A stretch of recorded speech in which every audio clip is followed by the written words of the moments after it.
Hi, as you can see in this document, I've got a piece of text that has a highlight behind it. I want to remove this highlight, however, I want to keep this bold, I want to keep it underlined, I want to keep these italics.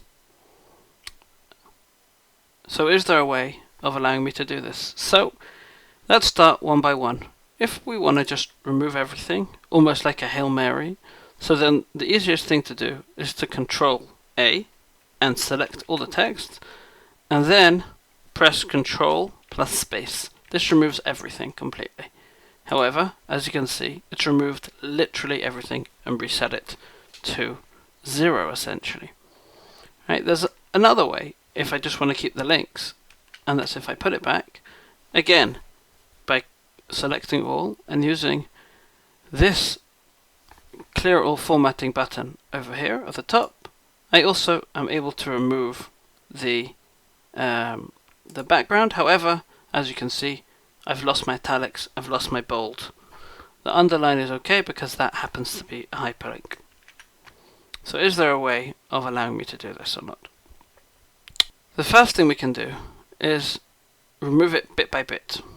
And that is, if I carefully select it over here, I want to show you the difference between them. What I've done here, I've selected everything, right? And you can see this little gap over here, this little space over here is there. Now, if I go to paragraph and then I click on no color, literally nothing has happened. Okay, so what we need to do is, we need to do it bit by bit. If I were to do it just like by this amount and press to remove it, then hey presto, it's been removed.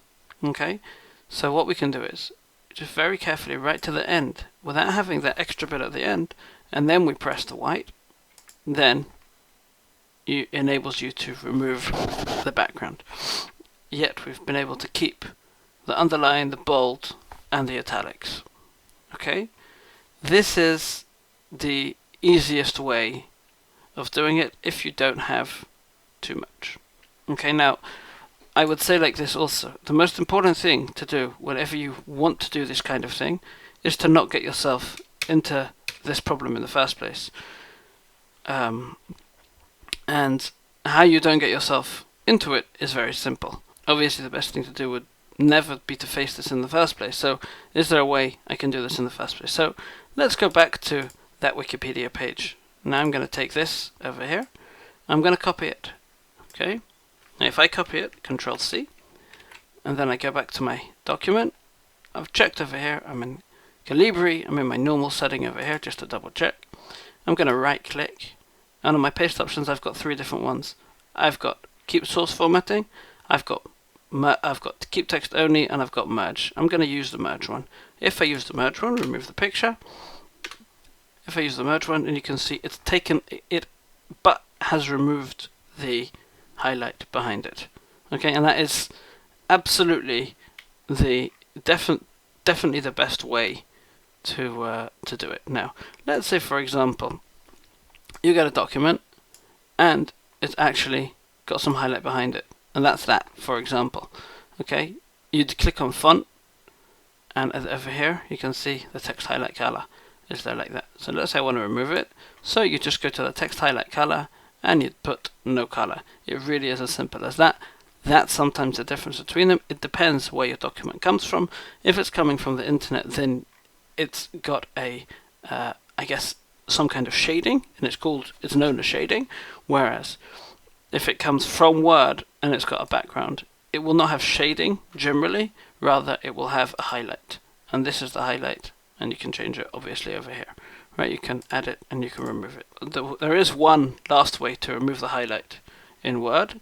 However, it's more of an advanced method. However, it's known as advanced, but really it's not advanced. Okay, so the first thing you need to do is to have this developer tab. Okay, now the developer tab you may see, you may not see. I don't know. It depends on your version of Word. If you don't see it, then what you need to do is you need to click on File and then Options. Bring up your options, and then on the Customize ribbon, you'll have one over here called Developer.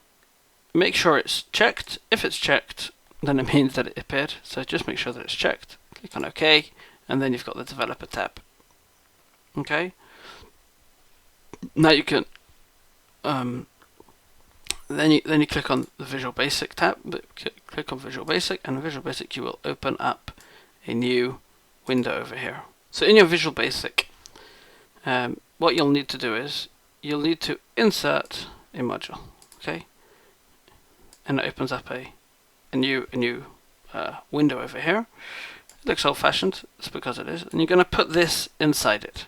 Okay, this is the thing. I'm going to leave this text below in the notes and the description, so you can do it. Now, what you need to do is go back to your document, and you've got this over here. We're going to paste it again and have this and have the highlight behind it. We're going to highlight it all. Okay, now we've highlighted it all. What we're going to do is we're going to go back to Visual Basic, and in this module we're going to run the module. And as soon as I run the module, okay, as soon as I've run it, you'll be able to see, if I go back to the document, that it has actually been removed. Okay, if I do it side by side, just so that you can see it. Again, I'm just going to put one on one side and a Visual Basic on the other. Okay, I've highlighted this. Here's my module over here. I've clicked it. Now I'm going to run it, and automatically you can see the change. And that is, I would honestly say, even though it's called an advanced method, it's the easiest and best method to use. There's nothing scary and there's nothing dangerous about it. I hope you've enjoyed this tutorial. If you have, please do me a favor and give it a like. Subscribe to the channel for the best Windows and Word tutorials. Until next time, thank you very much and good luck.